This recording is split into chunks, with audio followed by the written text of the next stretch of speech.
चुनाव में तो कुछ तो शोक संवेदनाएं थी और कुछ कार्यकर्ताओं के यहाँ व्यक्तिगत चर्चा थी, चाय पे चर्चा थी, मुलाकात थी।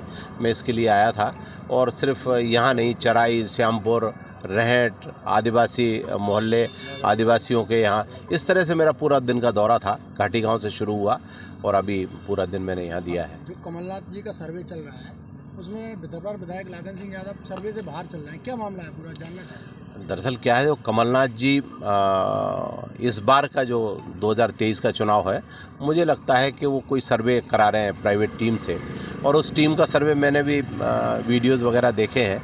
अब उन तक आवाज़ पहुंच गई, ये बड़ी बात है, पर मुझे लगता है कि ये जनता के बीच में तो बहुत समय से है।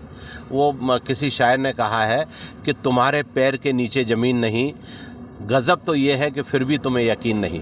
इनके पैरों के नीचे ज़मीन तो पिछले 2 साल में हम लोगों ने खिसका दी है, पैर के नीचे ज़मीन नहीं है। उनको यकीन नहीं है, अलग बात है। कमलनाथ को यकीन हो, कमलनाथ जी को यकीन हो गया, वो भोपाल में बैठे, उनको पता है कि इनकी स्थिति दयनीय है। तो ये दयनीय स्थिति इस वजह से नहीं है कि प्रमुख कारण है कि इन्होंने किया है केवल भ्रष्टाचार।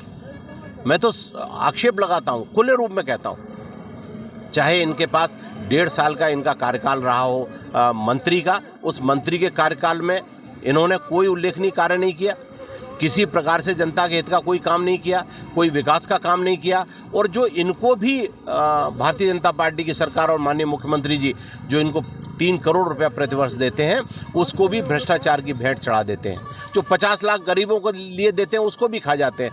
तो अब जनता समझ चुकी है, जनता को पता है, इसलिए इनकी ये दुर्दशा है जिसको अब कमलनाथ जी ने जिक्र किया। हाल ही में बिल्कुल आपने बहुत अच्छे प्रश्न किया। मैं पिछले 2 साल से 2.5 साल से प्रत्येक गांव में जाता हूं। इस पूरे क्षेत्र की 4 मुझे बहुत बड़ी समस्याएं दिखी। बाकी समस्याओं पे तो हम काम कर रहे हैं। एक समस्या थी देवरी कांचे से लेके मोहना तक का रोड, ये 112 करोड़ रुपए में हमने श्रीमंत महाराज से, आदरणीय हमारे सांसद सेजवलकर जी हैं और हमारे माननीय मुख्यमंत्री शिवराज सिंह चौहान जी हैं, इनसे हमने सबने निवेदन किया, महाराज ने बात की, तो 112 करोड़ रुपए इस रोड के लिए स्वीकृत हुआ। 74 करोड़ 89 लाख रुपया चिनौर से करैया से भितरवार, उसके लिए स्वीकृत हो चुका है। अब ये इन 2 बड़े कामों के बाद 2 योजनाएं और हैं जिनको हम ज़मीन पर लाना चाहते हैं, जिनको हम चुनावी योजना नहीं, क्योंकि वर्तमान विधायक ने चुनावी योजनाएं बनाई जो कभी पूरी नहीं हुई। 20 साल से सिर्फ चर्चाओं में रहा। लेकिन इन 17 गाँव के लिए जो आरोन पाटाई क्षेत्र में है, जो असिंचित हैं, केवल ईश्वर भरोसे रहते हैं, पानी बरसेगा तो फसल होगी, नहीं होगा तो नहीं होगी, उसके लिए हमने 105 करोड़ की योजना बनवाई है।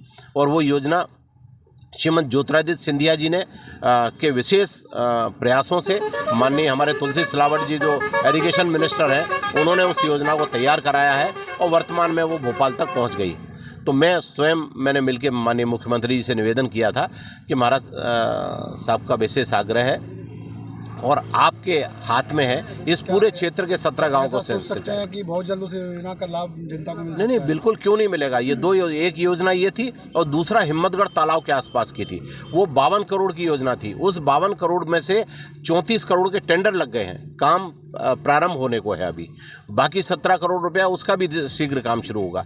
तो हिम्मतगढ़ के 16 जो गांव हैं, हिम्मतगढ़ क्षेत्र के करीबन 54,000 हेक्टेयर ज़मीन है और यहाँ के 17 गांव जिसकी 7,000 हेक्टेयर ज़मीन है, इनको पूरी सिंचाई का हमारा संकल्प है और उस संकल्प को हम किसी भी कीमत पे पूरा करेंगे। एक सवाल और है, भितरवार विधानसभा के जो विधायक हैं, क्या कहना चाहेंगे, क्या संदेश देना चाहेंगे आप उनके लिए? नहीं, उनको तो जनता संदेश देगी, उनका हिसाब चुकता करेगी जनता। हम क्या संदेश देंगे, हम तो सेवा करने वाले लोग हैं, जनसेवक हैं, जनता की सेवा करते हैं। अभी मोहना में जिलाध्यक्ष कौतल शर्मा जी भी आए थे, आप भी आए हो, आखिर आप लोग विधायक को घेरने के प्लान में हो, क्या क्या चल रहा है पूरा? विधायक को तो जिस दिन घेरेगा इसका भ्रष्टाचार घेरेगा, जिस दिन घेरेगी इसको जनता घेरेगी।